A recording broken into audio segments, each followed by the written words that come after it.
सलमान खान बेहद ही नाराज हुए हैं फरहाना से, क्या वो घर से बेघर होने वाली हैं? सो गाइस, हुआ क्या है मैं आपको बताती हूँ कि फरहाना की जो नीलम की लड़ाई हुई थी और जिसमें फरहाना ने नीलम को बोल दिया था कि दो कौड़ी की औरत, फरहाना बोलते मतलब भूल ही जाती है कि मैं क्या बोल रही हूँ। उसके जो शब्द होते हैं भाई वो बहुत खतरनाक निकलते हैं।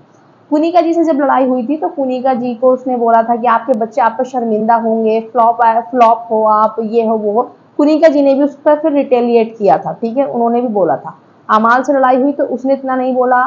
जब बसीर से लड़ाई हुई थी तो उसने परवरिश की बात करी थी। लेकिन सलमान खान यहाँ पे बात करते हुए नजर आ रहे हैं नीलम वाली, कि तुम एक औरत हो के खुद दूसरी औरत को बोल रही हो कि तुम दो कौड़ी की कहलाने के लायक हो नीलम। और दूसरी बात, अभिषेक वाला मुद्दा भी है, तो सलमान सर का ऑलरेडी अभिषेक वाला मुद्दा उनके दिमाग में भरा हुआ होगा, तो वो फरहाना पे गुस्सा उतरना तय ही है। ये सब कहने के बाद में सलमान खान ने बोला कि तुम कहाँ से लगती हो पीस एक्टिविस्ट, कैसे भी नहीं लगती हो, ये तुम्हारी हरकतें हैं ये ऐसी हैं क्या? तो फरहाना ने बोला सर मैं बहुत ज्यादा गुस्से में थी। तो सलमान ने बोला है कि मैं तुम्हें दिलाऊं दोबारा से गुस्सा। भाई सलमान का एकदम से खराब मूड हो गया है फरहाना पे, वो तो होना तय था क्योंकि फरहाना, हाँ नो डाउट कि वो हर मुद्दे में बोल रही है, कंटेंट दे रही है, बट शब्दों पे तो कंट्रोल करना ही पड़ेगा ना। और फिर सलमान ने ये बोला है कि ये तो अनफेयर हो जाएगा, इतना सब बोलने के बावजूद भी तुम घर के अंदर बैठी हो।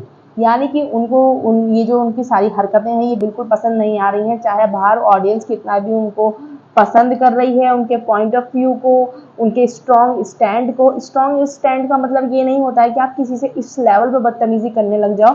फरहाना का जब मुंह खुलता है तो बहुत गंदा खुलता है। उसने कल भी अमाल से बोला, अमाल भी गलत था, अमाल को भी डांटना चाहिए कि उसके पेरेंट्स पे गया है वो फरहाना के, यहाँ पे अमाल को भी डांट पड़नी चाहिए इस चीज पे। लेकिन फरहाना ने बदतमीजी करने से वो रुक गई थी। उसने बोला था कि अगर मैं फिर मेरा दिमाग खराब हुआ तो मैं फिर इतना गलत गलत बोलूंगी कि तुम सोच भी नहीं सकते। और फरहाना से इस चीज की हम एक्सपेक्ट कर सकते हैं कि वो बोल सकती है, क्योंकि वो गालियां भी देती है और फिर वो इस तरीके की बातें करती है, दो कौड़ी के ये सब बातें, ये तो अच्छी नहीं होती हैं। सही है फरहाना को अभी रोक दिया इसी हफ्ते में, वरना फिर चीजें एक्सट्रीम हो जाती।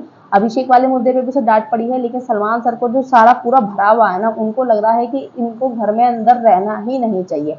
वैसे वो घर से बेघर हुई नहीं है, लेकिन जो चीजें हुई हैं वो बहुत ज्यादा खतरनाक है कि उसको बोल दे। वरना किसके लिए बोलते हैं सलमान सर, ऐसे नहीं बोलते हैं किसी के लिए भी। जब उनको बिल्कुल ज्यादा दिमाग भर जाता है ना चीजों को, या तो उन्होंने खुद से देख ली हैं चीजें या टीम ने उन्हें बताई हैं, तभी उन्होंने ये बोला है कि तुम इस लायक नहीं हो कि इस घर में रहो। इतना सब करने के बाद में अभी देखो नेक्स्ट नॉमिनेशन में ये सब चीजें निकलेंगी जरूर।